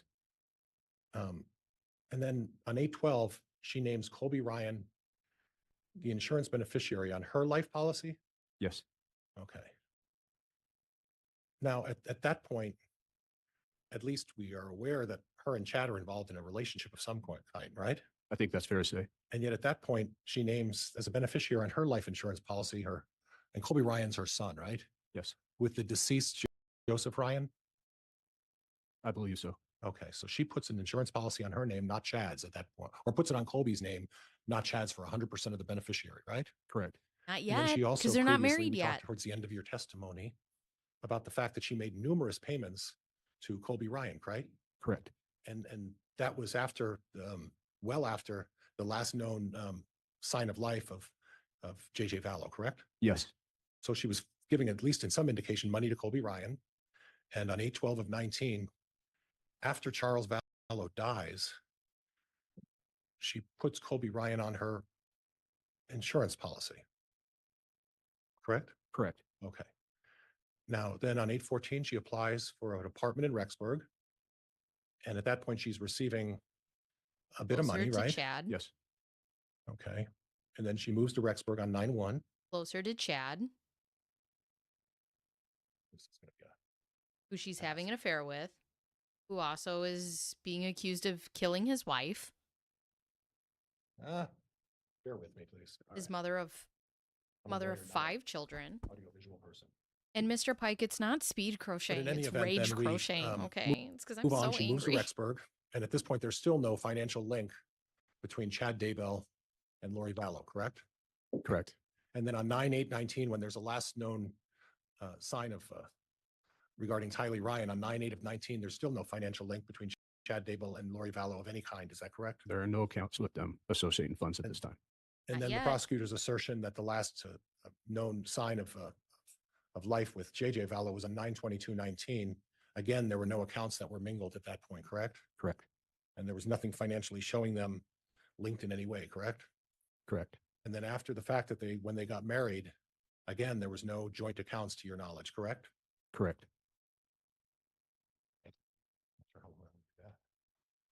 But this doesn't have to be financial motive if he thinks that these people are possessed and dark.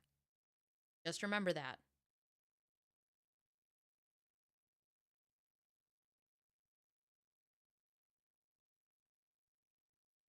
Now, on one of your exhibits, you talked something about a south-southwest wind. Remember did. that? I do. Okay. And that was part of the email searching that you did as a result of, was that part of Tylee's? Yes, that would have been on Tyler, sir. Okay. And as far as financial, I found that a little unusual that you would include Google search for the wind direction on Tylee's financial. Sure. Okay. That's not something of the ordinary, right? Not necessarily, sir. Okay. But you didn't include the emails after that talked about Mr. Daybell burning some tree lip. I didn't find that. sir. Objection, that's a fact, not an evidence. Sustained. There wasn't any mention of that. Did you have any occasion to review the emails and when you prepared all of this timeline? I was told about it, yes. Okay. That one I was told about. Okay. And that's not a fact of significance. The fact that there was the fact that you checked the wind isn't really relevant to Tylee's financial in terms of how the money was spent, right? Not excuse me. It's not regarding the financial transactions, Okay. no. So when we're talking about Tylee's financial, the wind direction really isn't relevant to that issue, correct? Not to that, no. Okay. And then, so why wouldn't you mention the fact that Mr. Daybell, if the wind issue wasn't relevant to that, why wouldn't you mention the fact that Mr. Daybell sent a text message to his wife saying that he was burning limbs the next morning, the following morning? Because I didn't discover that, sir. Okay, fair enough. I hate the way he is just so condescending. I Now, hate as it. part of this timeline, you talked about the financial situation of JJ, Lori, and Tylee. And in none of these timelines, I see a situation or a box where it talks about Lori sort of being out of the picture for a time during these range of events. Were you aware that Lori Vallow had temporarily relocated by herself to Hawaii around February 1st of 2019? There are transactions that support that. She was coming and going from Arizona to Hawaii, yes. Well, coming and going, or was she staying in Hawaii for 2 I couldn't months? prove that she relocated. Okay. But you can show that she was in Hawaii at least out around the 1st of February, correct? Yes, and so was Tylee. And from the whole time? Both of them came and went. And in 2019, also till about the end of March. Would that be consistent with what you found as well? I would say there's transactions that support that. Okay. Okay. And then in addition, during that time, did you have any indication of any transactions relating to JJ as to where he was during that time? I'd have to review. I can't say right now. Would it surprise you to learn that at about the same time frame of February 1st till the end of March that JJ Vallow was predominantly with Charles Vallow? He was his father, so it wouldn't surprise me, no. Okay. Okay. Would that have any impact? Would you be able to determine whether that being separated and the receiver of those benefits being in another part of the country and the child being Where's with the this father when going? the parties are separated, would that cause any financial troubles for Ms. Vallow What benefits are you speaking of, sir? as Social Security? Tylee was the only one receiving Social Security at that time. Right, because Charles Vallow was still alive. On February 1st of 2019? Correct. Kylie was the only receiving it. Oh, I'm sorry. There were other benefits that, as a result of the death of Joseph. No, I'm sorry. You're right. That's correct. I stand corrected. Excuse me. Ooh, prior. Flipping. Now, we talked a little bit on Exhibit 116, or you did, about a life insurance situation with Tammy Daybell, correct? I did. Okay, and on 116, you talked about the map. I think it was Map Life is what you talked about, right? There were two. There was Life Map and Primerica. Okay. Do you have a recollection of when the initial life insurance policy with Tammy Daybell was put into place? Not off the top of my head, no. Were you aware that that policy was placed, one of the $300,000 policy was put in place back in approximately 2002? It wouldn't surprise me. Okay, but you don't have a recollection of that, Not off the top of my head right now. and you don't remember that fact, doesn't jar any memory of that fact, correct? Not right now, no. Get the papers.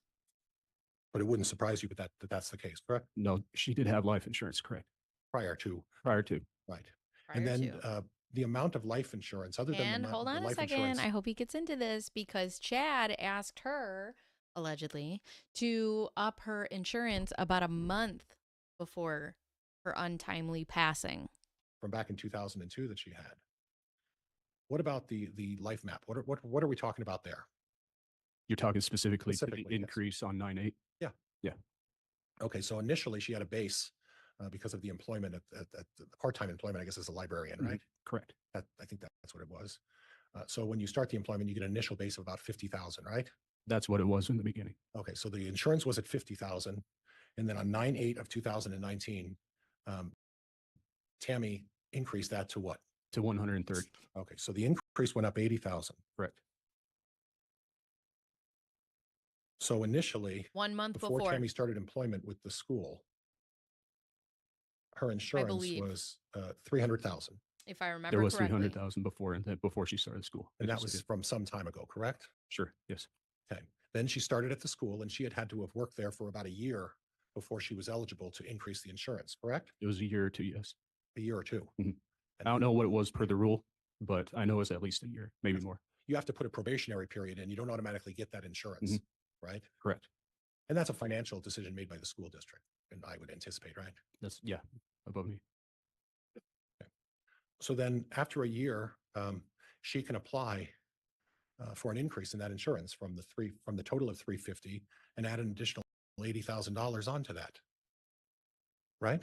Yeah. Okay. And they elected to do that, correct? They did. Okay. And we don't know who elected to increase that insurance, correct? You weren't part of the family at that I point. wasn't right? there. Okay. And what I find interesting is that typically the school year would start the beginning of September for most school districts. Most. Yeah. And that's August. usually the time when the school districts say, this Now. is your opportunity to elect whether you want to increase your insurance or not increase your insurance, correct? Yes. So it's not inconsistent that during the school year, just before the start of the school year, as a librarian or a teacher in that school district, the insurance is elected to go up after she served her 1-year probationary period, correct? Yes. Okay, thank you.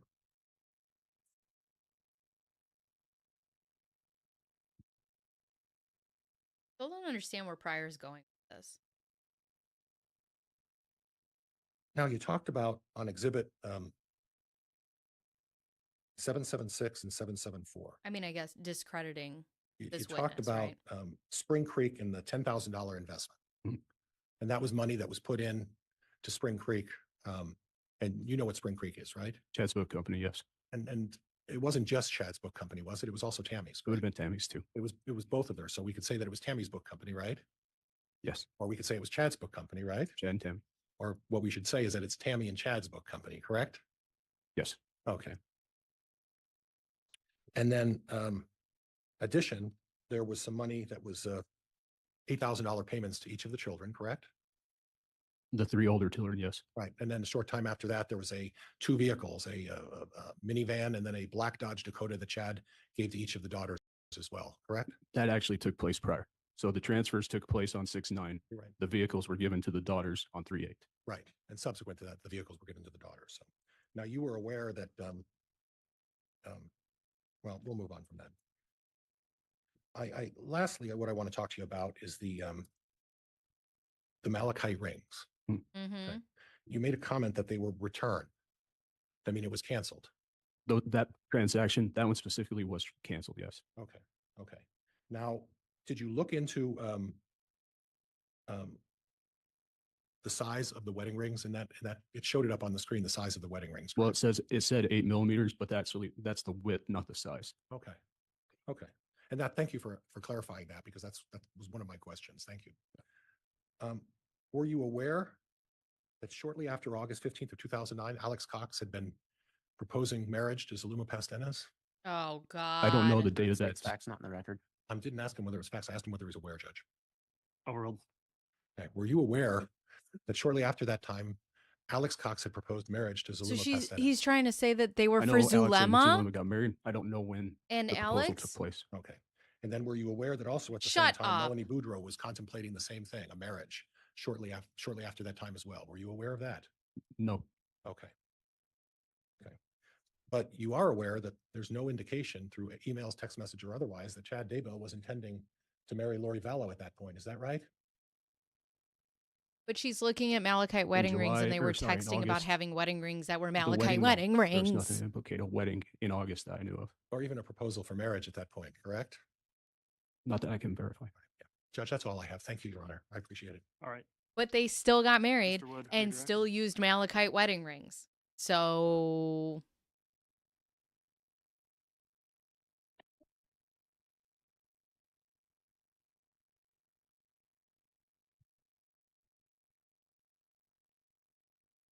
Mr. Douglas, we were just talking about rings. Have you ever seen pictures of Chad and Lori's wedding? I have. What kind of rings are they wearing? They're malachite malachite rings. wedding rings, bitch. Thank you. That's it. Defense counsel Ugh. asked you about why Let's you say put sit down. on the search for the southwest wind. Mhm. Earlier, you testified that as a forensic accountant, you look into factors outside just of the finances in a case. Is that correct? Yes, What it just And when you came onto this case, it was a missing children case. Is that correct? that is correct. And so, and defense counsel asked you about a text message Chad sent about burning limbs. Correct. Do you know what date that message was sent? I believe that took place the day after on 9/9. And what was, pursuant to your investigation, what was the last known sighting of Tyler Ryan? The last no sighting is 9/8. Defense counsel asked you about the text message between Lori and Chad about the $4,000 in Social Security. Correct. So Mr. Daybell was aware that Lori was receiving at least 4,000 at that point in Social At least Security. 4,000.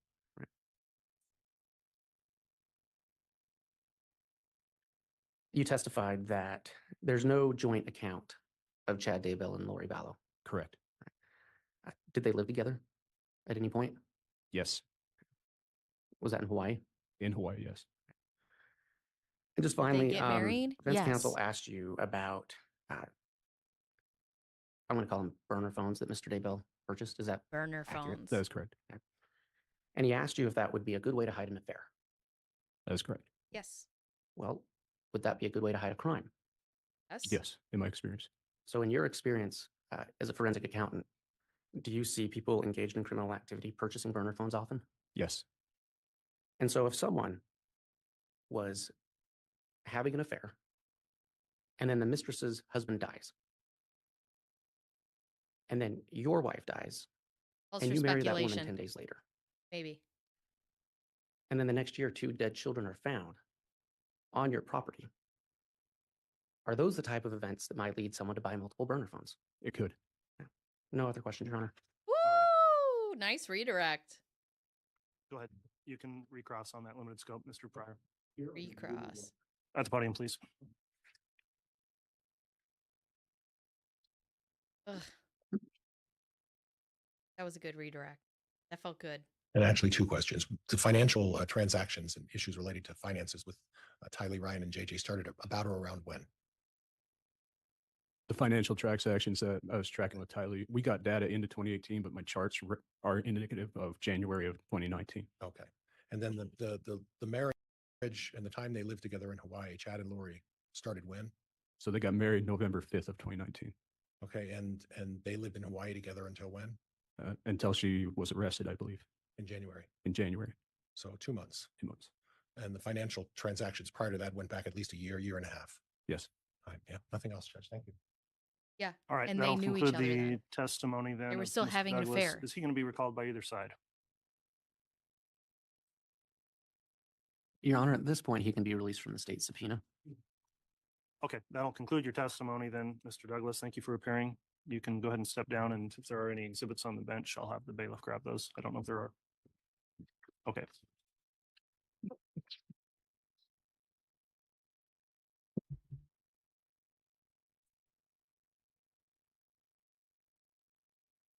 The state ready to call its next witness.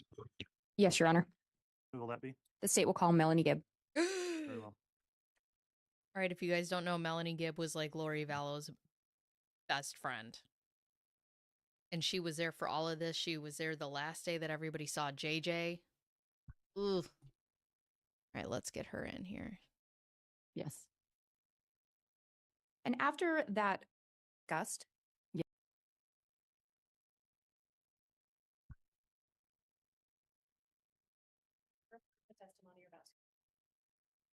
I wish we could see better.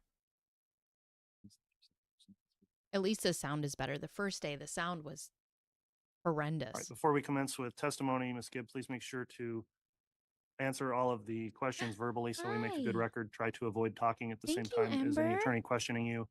And I am going to inquire now that you're under oath. Have you reviewed or watched any of this trial since it started on the court's live stream? No. Have you talked to anyone else about testimony they gave in this trial so far? All right, with that in mind, then, Ms. Blake, if you'd like to inquire on direct, you may. thank you. Would you please state your name and spell it for the record? Melanie Gibb, Melanie Gibb. Miss Gibb, do you know an individual named Chad Daybell? I do. Do you recall approximately when you met him? I believe it was the summer of 2017. Do you recall where you met him? I met him at a With Lori Vallow, which a means get together that was like a camping environment. with Lori Vallow, which means that he was around when they were doing all this forensic stuff for Tylee. So that just answered that question. Did you talk to him at that event? I did. Did you stay in close contact with him after that? No. Do you recall meeting an individual named Lori Vallow? Yes. How did you meet her? I met her in a church building where I was given a class and she was in the audience. Do you recall approximately when that would have been? I believe October 2018. And do you recall when you met her, who approached whom? She approached me. When you first met her, did you end up striking up a friendship? Yes. And did you stay in pretty consistent contact with her, at least initially after meeting her? Yes. They were besties. Do you recall going to an event with Miss Vallow towards the end of October of 2018? Yes. Do you recall when that was? It was in October. I would say about a few weeks after I met Lori. And yes, we went to St. George, Utah. Do you recall why you went to St. George, Utah? We went for a conference. Prepare the people. Did anyone else travel with you and Lori to that conference? Yes. And do you recall who? I can't remember their names. I think there was 6 of us, 5 or 6 of us. Did you all travel together in the same vehicle? Yes. When you got there to the conference, do you recall if Mr. Daybell was there? Yes. What was he doing there, if you know? He was selling his books and giving a talk. This is the Did you Chad approach him Daybell at any case. point? Yeah, we talked. Were you present when, or let me back up. Did you observe Mr. Daybell and Miss Vallow together? Yes. Do you Mhm. know if that was the first time they had met? Yes, it was. Way. Were you part of introducing them? I was, we walked into the building together and I can't remember if I introduced her or if she introduced herself. I can't recall. I wonder if he And when you plans say on getting we divorced walked into from the building, her is that referring to you and Lori? Me and Lori and several other women. or And her. Mr. Daybell or Chad Daybell was already present? Correct. I also wonder what her thoughts are now that he has completely thrown her under the bus, and has talked about how this is all her doing, and they're still married. What a wild ride. Throughout the conference, did you see Mr. Daybell again? Yes. Did you have an opportunity to observe Lori and Chad together? I did. What observations, if any, did you make? They communicated a lot, and they were very interested in communicating about the things that they were learning and talking about. Seemed to be friendly. And when you say they were communicating a lot, did you see them engaged in conversation together? I did. Did it appear to be deep conversation? Yes. Did they appear to be focused on each other? Yes. Was there anything else about it that caught your attention? They seemed to be attracted to each other. That caught my attention. And at the time that you're there in October, Chad do you is know if very Lori married Vallow at was this married? point. Yes, she was. Oh, they Had both you ever are, met I her husband at suppose. that point? I had. And who was her husband? Charles Fallow. Do you know if Chad Daybell was married at that point? Yes, I do. And he was. And do you know who his wife was? Tammy Daybell. Had you ever met Tammy? No.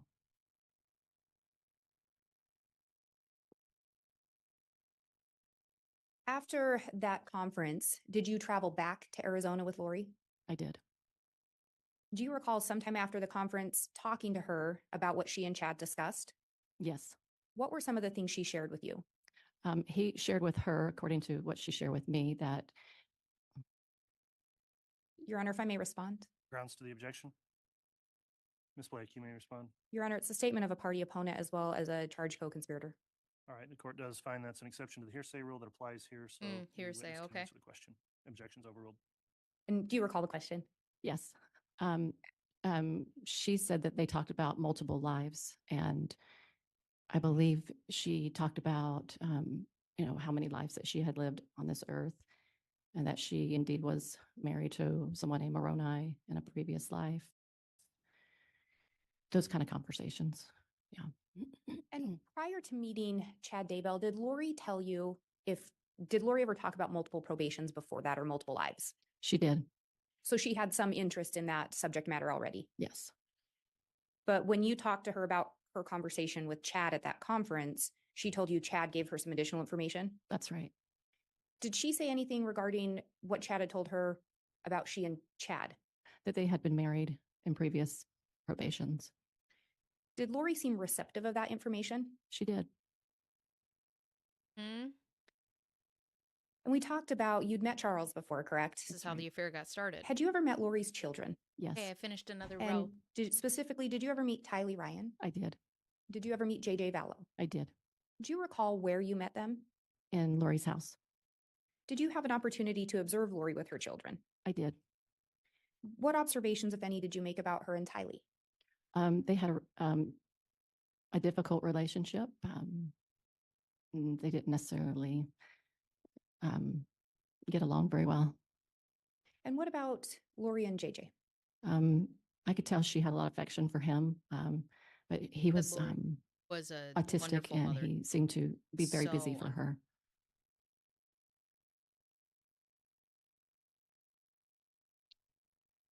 We talked a little bit about you met Lori in October of 2018. And initially, how often did you two have contact?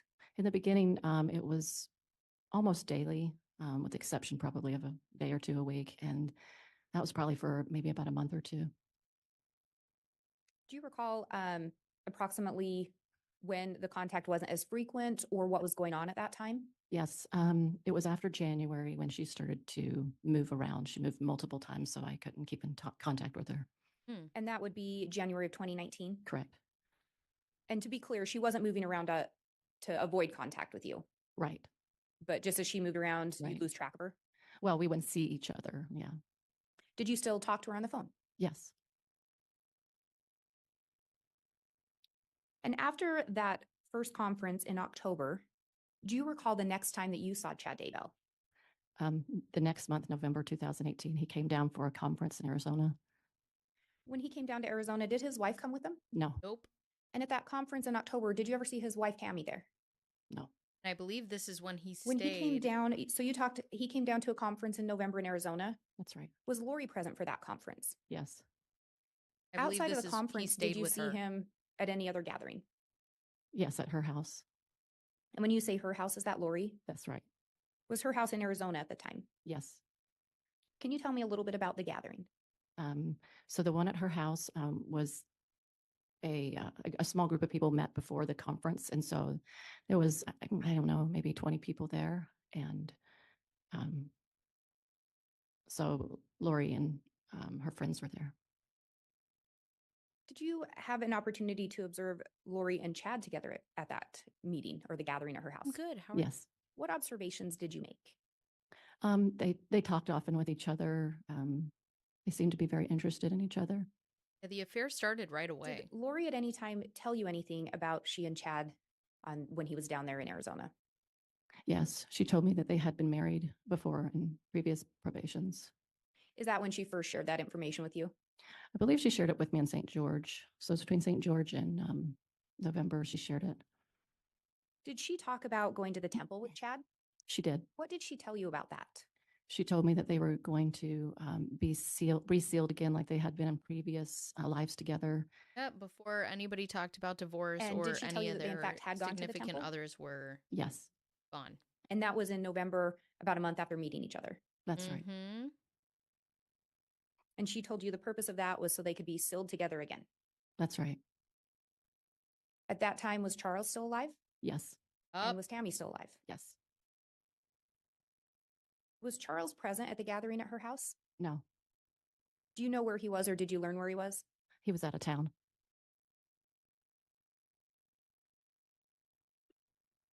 Do you know what Chad did for a living?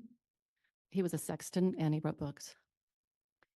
With regard to his books, had you ever read any of his books? Yes, Do you know if Lori had read any of his books? yes, Did she seem interested in his books? yes.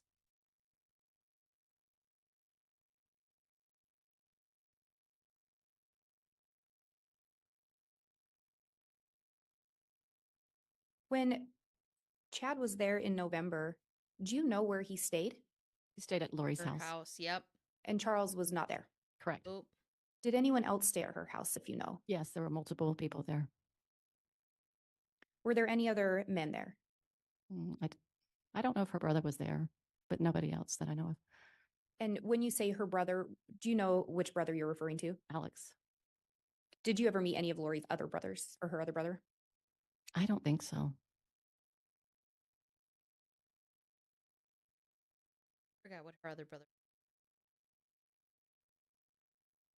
Did Lori ever talk to you about her conversations with Chad? Yes, Do you know, did Lori ever share with you if she turned to Chad for advice? she did. And we talked a little bit about the multiple lives or multiple probations already, correct? Yes, At some point, did Chad or Lori share more information about that with you? yes. And which one of them? They both did. Do you know which one of them seemed to have the most understanding regarding multiple probations? Yes, Lori would often call Chad and Chad would give her the information and then she would come back and share it with me and her other friends. And when she would share the information, would she tell you she got that from Chad? Yeah. You know, how is that not hearsay? I don't understand how law works. At some point, did Chad or Lori talk to you about the concept of light and dark? Yes.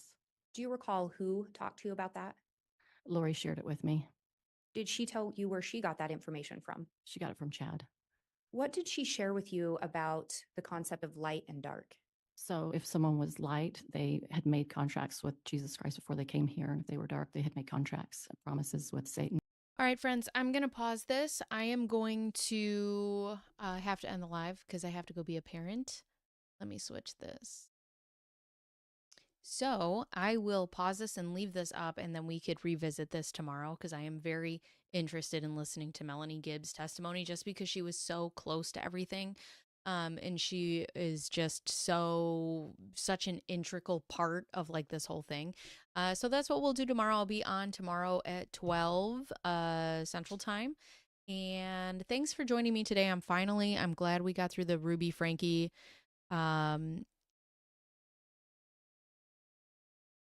Melanie Gibb is a part of the Lori Vallow case. Oh, yeah. Yeah, for sure. And I'm interested to see what her testimony is. So we'll watch it all together tomorrow. Thank you guys for joining. If you want, you can follow me on all platforms, Bacon Bears, 2Zs on every single one. And also, I just uploaded a new YouTube video. So if you guys want, you can go see that as well. Other than that, this is what I made, or this is what I've been working on. My little baby blanket. and I will see you guys tomorrow.